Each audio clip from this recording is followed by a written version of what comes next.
1995 की बात है। बीबीसी पर मार्टिन बशीर और प्रिंसेस डायना का इंटरव्यू। प्रिंसेस डायना जो दुनिया की सबसे ज्यादा फोटोग्राफ वुमन थी, वो पहली बार पब्लिकली अपनी लाइफ के बारे में बात कर रही थी, रॉयल फैमिली के बारे में, अपनी शादी के बारे में, अपने दर्द के बारे में, खुद के बारे में। और इस इंटरव्यू में उसने एक बात कही जो मुझे अभी भी याद है। I wanted to do things differently but the problem was I tried to please everybody. ये वो औरत है जिसके लिए ट्रैफिक रुक जाया करता था, लोग सड़कों पर खड़े हो जाया करते थे। दुनिया की सबसे एडमायर्ड औरत, और वो रॉयल फैमिली को और बाकी लोगों को प्लीज करने में इतनी ज्यादा बिजी हो गई कि वो अपने लिए टाइम नहीं निकाल पाती थी। अब ये डायना की कोई वीकनेस नहीं थी, ये एक ब्रेन ट्रैप था। आज हम इसी को डिकोड करेंगे कि क्यों नो बोलना कुछ लोगों के लिए फिजिकली पेनफुल होने के बराबर होता है और उनको बहुत डेंजरस फील होता है साइंस के साथ।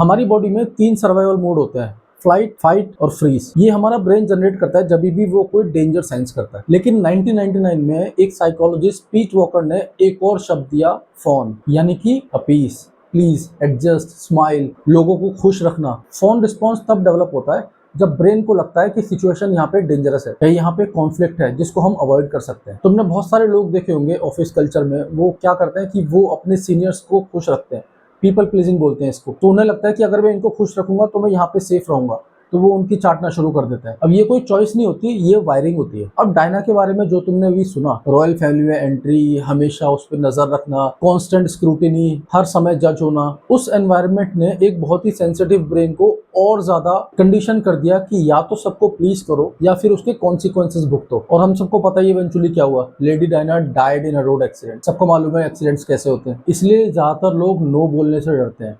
उन्हें लगता है कि अगर मैं नो बोल दूंगा तो मैं इनकी नजरों में बुरा बन जाऊंगा, या शायद अगर मुझे इनसे कोई आगे काम पड़ेगा तो ये उसके लिए मना कर देंगे। उनको नो बोलना एक डेंजर सिग्नल लगता है। अब अपने संजू बाबा की बात करते हैं। एक ऐसी लाइफ जो हमने बहुत करीब से देखी है, टीवी पर, न्यूज में, फिल्मों में, कंट्रोवर्सीज, कमबैक, एक ऐसी लाइफ जो बहुत ही पब्लिक रही है हमेशा से। लेकिन एक पैटर्न जो बहुत कम डिस्कस होता है वो था संजय दत्त की tendency to please everybody around him, friends, industry के लोग, वो भी लोग जो उसको पता था कि वो उसके लिए ठीक नहीं है, लेकिन तब भी वो उनको नाराज नहीं करता था। उसने अपने इंटरव्यूज में पब्लिकली भी बोला कि यार मैं सबके लिए बुरा नहीं बन सकता था, सबके लिए कुछ ना कुछ करना ही पड़ता था। ये कोई जेनरोसिटी नहीं है, ये एक सिचुएशन है जहाँ पे दिमाग सोशल रिजेक्शन को एक थ्रेट मानता था और अपीजमेंट को सेफ्टी। और इसी की कॉस्ट संजय दत्त ने भुगती अपने रिलेशनशिप में, अपनी लाइफ में, अपने करियर में। अब तुम एक बात नोटिस करो कि डायना और संजय दत्त दोनों की लाइफ बहुत पब्लिक थी। दोनों हर वक्त हर जगह जजमेंट के अंदर होते थे, high visibility environment, high judgement environment.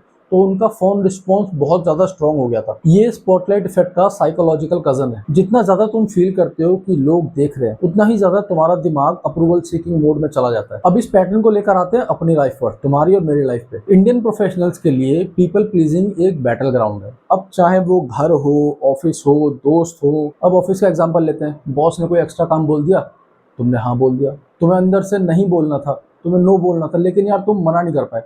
तुम्हें लगा कि यार इसके कॉन्सिक्वेंसेस क्या हो सकते हैं, अप्रेजल आने वाला है यार, मेरा वो अप्रेजल खराब कर देगा, या मैं उसकी नज़र में ना बुरा बन जाऊंगा तो मेरे लिए ऑफिस की राह मुश्किल हो जाएगी। या घर में तुम्हें कोई डिसीजन लेना था, लेट से तुम्हें कोई कार लेनी है, तो तुम्हें लग रहा है कि यार अब मैं घर वालों को बोलूंगा तो वो बोलेंगे कि फालतू खर्चा कर रहा है, क्या जरूरत है। इसके डर से आदमी वो डिसीजन ही पोस्टपोन कर देता है। अब ये कोई डिसीजन मेकिंग प्रॉब्लम नहीं है, ये अप्रूवल सीकिंग मेंटालिटी है। इंडियन कल्चर में फोन रिस्पॉन्स को बहुत रीइंफोर्स किया जाता है। उन लोगों को समझदार बोला जाता है, बड़ा बोला जाता है, अच्छा बोला जाता है कि तू तो घर का बड़ा है यार, चल कोई नहीं, कर दे, वो तो छोटे हैं, वो तो गलती करते ही हैं। अब वहीं पे जो बंदा जो पीपल प्लीजिंग में नहीं फंसता, जो अपने लिए बाउंड्रीज मेंटेन करता है, उसको सब लोग सेल्फिश बोलना शुरू कर देते हैं। तो इस डर से भी लोग फोन रिस्पॉन्स की तरफ बहुत ज्यादा बढ़ जाते हैं। और ये लर्निंग इतनी ज्यादा डीप हो जाती है आपके बड़े होते होते कि जब तुम बिल्कुल इंडिपेंडेंटली कोई डिसीजन लेना चाहते हो, तुम्हारा दिमाग तब भी तुम्हें किसी न किसी से अप्रूवल लेने के लिए फोर्स करता है। या तो तुम अपने दोस्त से बात करोगे, या तुम अपनी वाइफ से बात करोगे। हो सकता है उनका वो मैटर भी ना हो, उनको फर्क भी ना पड़ता हो उस चीज से,